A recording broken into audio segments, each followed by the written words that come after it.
तुम्हारा vision clear होना चाहिए कि तुम अपने लाइफ में करना क्या चाहते हो और इस साल में तुम्हें क्या क्या चाहिए तुम्हारी लाइफ से। 3 दिन का टाइम टेबल बनाओ, डेली बेसिस पे टाइम टेबल बनाओ कि आज मुझे ये करना है और उसको एक डायरी में लिखो।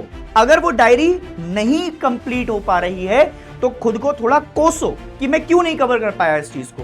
पोमोडोरो मेथड, पोमोडोरो मेथड क्या होता है? 25 मिनट पढ़ो, 5 मिनट का ब्रेक लो, 25 मिनट पढ़ो, 5 मिनट का ब्रेक लो। तो आराम से तुम इनको देखकर अपने प्रॉपर नोट्स बना सकते हो। नोट्स बनाने के साथ साथ क्या कर सकते हो, इनके मार्कर्स आपका मार्क कर सकते हो कि आप ये अब क्यों बता रहे हो, अब तो समर वेकेशन खत्म होने वाले हैं। मुझे एक बात बताओ, मैं समर वेकेशन के स्टार्टिंग में तुम्हें आपका ये सारे टारगेट दे जाता तो क्या तुम पढ़ते उसको? Answer is no.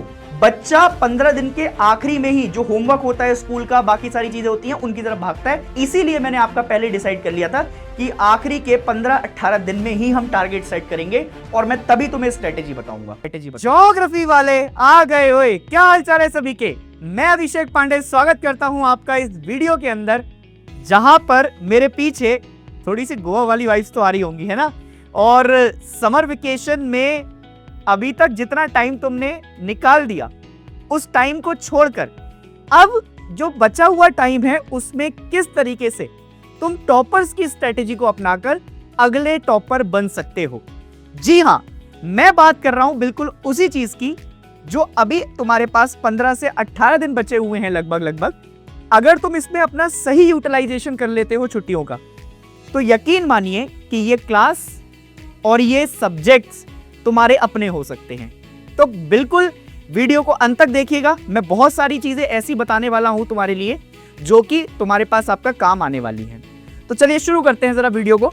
और देखिए, सबसे पहले हम आपका क्या कर रहे हैं, सबसे पहला जो आपके पास एक चीज होती है जिसको हम कहते हैं प्रोकास्टिनेशन। प्रोकास्टिनेशन का मतलब होता है टालना।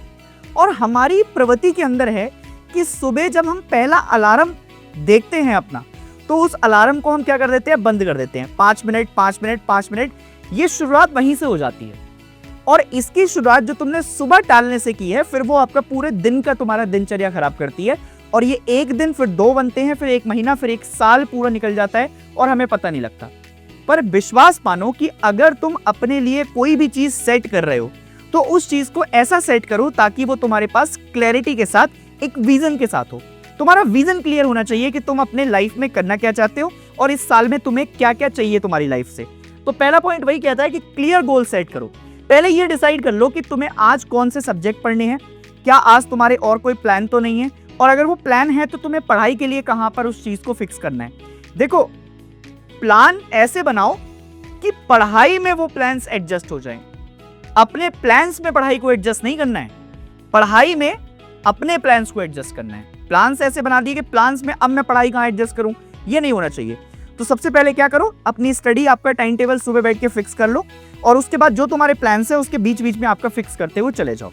तो सबसे पहली चीज है कि क्लैरिटी होनी चाहिए और क्लियर माइंडसेट होना चाहिए। दूसरी चीज जो मुझे ऐसा लगता है कि सुबह के टाइम ना, एक आपका बच्चा जब उठता है तो उसका माइंड बहुत फ्रेश होता है। रात को जब हम सोते हैं तो हमारी बॉडी रिकवरी मोड पे होती है और आराम से जब तुम पूरे दिमाग की भसड़ को सबको छोड़कर आपका जागते हो तो तुम्हारे पास एक बहुत फ्रेश माइंड होता है। तो सुबह का समय जो माना जाता है वो बहुत अच्छा समय माना जाता है।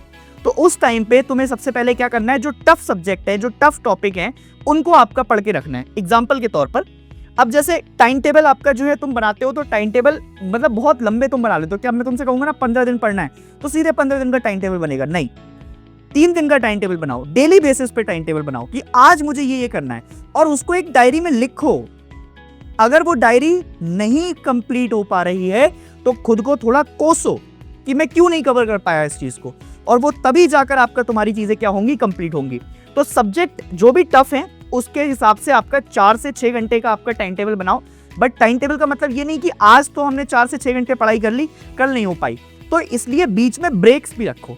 और ब्रेक्स रखने बहुत जरूरी हैं, जिससे ब्रेक्स के हिसाब से तुम आपका क्या कर पाओगे, अपनी बॉडी के साथ रिकवरी कर पाओगे। एग्जाम्पल के तौर पर मैं तुम्हारे लिए एक टाइम टेबल लेकर आया हूं। जैसे मान लो सुबह 7 बजे आपका तुमने पढ़ना शुरू किया, भाई 6 बजे तक, 6:30 बजे तक उठकर अगर तुम नहा धोकर फ्रेश होकर 7 बजे पढ़ने बैठो तो 7 से 9 बजे आपका सुबह तुमने पढ़ाई शुरू की, और उसमें जो तुमने पॉलिटिकल साइंस है और ज्योग्राफी है, इसके कंसेप्ट के रिवीजन की तरफ करना शुरू किया काम।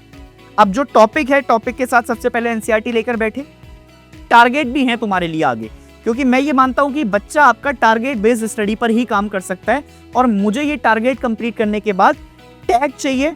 तुम जहां पर भी मुझे मेंशन कर सकते हो, जहां पर भी टैग कर सकते हो इंस्टाग्राम पर, वहां मुझे बताना कि सर हमने ये टारगेट्स आपका अचीव कर लिए हैं। ऐसे ही अब जब तुमने एक कंसेप्ट को पढ़ लिया तो उसको सबसे अच्छा तरीका होता है जल्दी रिवाइज करने का और याद रखने का बहुत लंबे समय तक, वो होता है तुम्हारे प्रैक्टिस क्वेश्चन। तो ये वाला जो समय है इसमें प्रैक्टिस क्वेश्चन को अपनाओ। फिर 4 बजे से शाम को 5:30 बजे तक, उसके बीच में तुम फ्री हो, खाना खाओ, मौज मस्ती करो। अब सर गर्मी बहुत हो रही है, हम बाहर कैसे जाएं? तो मत जाओ बाहर, घर में ही आपका जो है काम करो, यूटिलाइज करो। उस टाइम पर प्रीवियस ईयर क्वेश्चन और मॉक टेस्ट लगाओ। उसके बाद रात को 9 से 9:30 बजे तक एक लाइट रिवीजन या फ्लैश कार्ड यूज कर लो। फ्लैश कार्ड क्यों कहा है मैंने? स्टिकी नोट्स में जो भी तुमने यहाँ पर पढ़ा था उसको छोटा छोटा जो पॉइंटर्स तुम्हें पेपर के लिए याद रखने हैं या जो एग्जाम के लिए याद रखने हैं उसको मार्क करके रख लो। तो इससे क्या होगा, इससे आपका जो है तुम लॉन्ग टर्म के लिए तैयार हो जाओगे। अब जब पेपर में तुम बैठोगे तो तुम्हारे पास पॉइंटर्स होंगे एटलीस्ट अपने आंसर राइटिंग को लिखने के लिए। समझ में आ गई इतनी बात? इसके अलावा जो गुरु मंत्र है वो है NCERT plus extra book focus. पर एक्स्ट्रा बुक पे जाने से पहले एनसीईआरटी को लाइन बाय लाइन पढ़ो। स्पेशली खासकर मैं ज्योग्राफी में कह रहा हूं, 11th क्लास की ज्योग्राफी में एक एक लाइन, एक एक शब्द बहुत काम का है। अगर उसमें से एक शब्द भी छूटता है तो वो पूरा आगे तक का पैटर्न खराब कर देगा, क्योंकि ज्योग्राफी की बुक बहुत अच्छे से डिजाइन की गई है। सबसे पहले आपका इंटीरियर के बारे में, फिर उसी को क्लाइमेट के साथ एसोसिएट करेंगे और क्लाइमेट से ओशियन के बारे में। तो ये कंसेप्ट आपका एक दूसरे से जुड़े हुए हैं। अगर एक कंसेप्ट खराब हुआ तो दूसरा खराब हो जाएगा ऑटोमेटिकली। तो इस चीज को याद रखो, ठीक है। फिर किस काम पर आओ, फिर एक बहुत इंपॉर्टेंट चीज, ये मैंने पहले भी बताया हुआ है कई सारी वीडियो में, पोमोडोरो मेथड। पोमोडोरो मेथड क्या होता है? 25 मिनट पढ़ो, 5 मिनट का ब्रेक लो, 25 मिनट पढ़ो, 5 मिनट का ब्रेक लो। तो इसी टेक्निक को यूज करते हुए तुम आगे आपका कंप्लीट करते हुए चलोगे चीजों को। अब सर सबसे बड़ी चीज आती है कि सर मैं पढ़ तो रहा हूं पर खुद से पढ़ाई इतनी इफेक्टिव हो नहीं पाती है, तो भैया ऑनलाइन रिसोर्सेज का इस्तेमाल करो। सर ऑनलाइन रिसोर्सेज कहां से इस्तेमाल करें, कहां से आएंगे? तो उन ऑनलाइन रिसोर्सेज के लिए क्लास 11th नेक्स्ट स्टॉप पर ह्यूमैनिटीज चैनल पर आप जाइए, वहां पर ये ज्योग्राफी की पूरी प्लेलिस्ट बन रखी है। इसके अलावा ये पॉलिटिकल साइंस की पूरी प्लेलिस्ट बन रखी है, ये हिस्ट्री की पूरी प्लेलिस्ट बन रखी है। मैं तुम्हें आज ये टारगेट दे रहा हूं कि तुम अगले 18 दिन के अंदर एटलीस्ट ज्योग्राफी के 5 चैप्टर, जिसमें से 2 आपका तुम्हारे बुक 2 की तरफ होंगे इंडिया वाली बुक से, और 3 चैप्टर आपके तुम इससे कवर कर रखेगा जो यूनिट टेस्ट में आने वाले हैं। सेम तुम कम से कम किस में कर लो, सेम तुम कम से कम आपका पॉलिटिकल साइंस में कर लो, और सेम ही जैसे 1 चैप्टर आ रहा है या 2 चैप्टर आ रहे हैं क्लास 11th हिस्ट्री में, तो उन 2 चैप्टर को आपका पढ़ के रखो यूनिट टेस्ट के हिसाब से। और एक लॉन्ग टर्म टारगेट दे रहा हूं कि बिफोर सितंबर 10 खत्म होने से पहले तुम्हारा कम से कम 70% आपका सिलेबस ज्योग्राफी से, 70% पॉलिटिकल साइंस से और 70% आपका यहां से कवर हो जाना चाहिए। हम इसको बहुत डिटेल में भी पढ़ा रहे हैं प्रारंभ बैच के अंदर, पर ये मैं उन बच्चों के लिए बता रहा हूं जो आपका प्रारंभ बैच में नहीं इनरोल कर पाए हैं या जो अभी तक नहीं आए हैं। शायद हो सकता है तुम्हें अपॉर्चुनिटी मिले अभी प्रारंभ बैच में ज्वाइन करने की, बट अभी जो बच्चे नहीं कर पाए हैं उनके लिए ये वीडियोस हैं। तो आराम से तुम इनको देखकर अपने प्रॉपर नोट्स बना सकते हो, और नोट्स बनाने के साथ साथ क्या कर सकते हो, इनके मार्कर्स आपका मार्क कर सकते हो। तो यहां से तुम्हारी पूरी फुल टाइम स्ट्रेटेजी हो जाएगी। एटलीस्ट मुझे जुलाई के 3-4 तारीख में तुम टैग करके बताना कि ये सर हमारे आपका एटलीस्ट 5-5 चैप्टर, 4-4 चैप्टर कंप्लीट हो गए। 5 तो मैं आपका ज्योग्राफी में दे रहा हूँ, एटलीस्ट 3 से 4 आपका पॉलिटिकल साइंस में, और 2 से 3 चैप्टर हिस्ट्री के अंदर। 2 चैप्टर तो कम से कम कवर कर ही लेना, ठीक है। इसके बाद अब जब तुम ये सारा काम कर लेते हो तो तुम्हें क्या करना है, वीकली सेल्फ असेसमेंट करना है। सर एक बात बताओ, हमारे दिमाग में अभी ये चल रहा है कि आप ये अब क्यों बता रहे हो, अब तो समर वेकेशन खत्म होने वाले हैं। मुझे एक बात बताओ, मैं समर वेकेशन के स्टार्टिंग में तुम्हें आपका ये सारे टारगेट्स दे जाता तो क्या तुम पढ़ते हो उसको? Answer is no. बच्चा 15 दिन के आखिरी में ही जो होमवर्क होता है स्कूल का, बाकी सारी चीजें होती हैं, उनकी तरफ भागता है। इसीलिए मैंने आपका पहले डिसाइड कर लिया था कि आखिरी के 15-18 दिन में ही हम टारगेट सेट करेंगे, और मैं तभी तुम्हें स्ट्रेटेजी बताऊंगा। तो यही आपका यहाँ पर हमें देखने को मिलता है। तो जब तुम ये पढ़ लेते हो तो वीकली सेल्फ असेसमेंट करना है। हर संडे को सेल्फ असेसमेंट टेस्ट दो, हर संडे को सेल्फ असेसमेंट टेस्ट दो, जिससे तुम्हें ये पता लगे कि तुमने जो पढ़ा है क्या वो तुम्हें याद रह गया है कि नहीं रह गया है। और अगर याद नहीं रह रहा है तो उस पर्टिकुलर टॉपिक को दोबारा से रिवाइज करो, उसे लिखो, कम से कम 2-2, 3-3 बार लिखो, क्योंकि when you train yourself for writing, your brain will memorize same things in the unit test, in the half yearly exam and in the final exams. Clear है इतनी बात? और इसी के साथ आपका बोनस टिप मैं तुम्हें ये देकर जाता हूं कि अगर कोई बच्चा अगर ये सारी चीजें एटलीस्ट जितनी जितनी मैंने बोली है ये टारगेट कंप्लीट कर लेता है, तो जुलाई के स्टार्टिंग से अगर वो क्या कर रहा है, अगर वो किसी कॉम्पिटिटिव एग्जाम की तैयारी कर रहा है तो उसके लिए भी साथ साथ थोड़ा थोड़ा टाइम निकालना शुरू कर दे, ज्यादा नहीं तो एक एक 1.5 घंटा भी। तो इस साल में तुम्हारा कॉम्पिटिटिव एग्जाम की आधे से ज्यादा आपका टिप्स कवर होती हुई चली जाएंगी। आई होप कि वीडियो पसंद आया होगा। टारगेट्स मैंने जो दिए हैं उन टारगेट्स को प्लीज फोकस करना।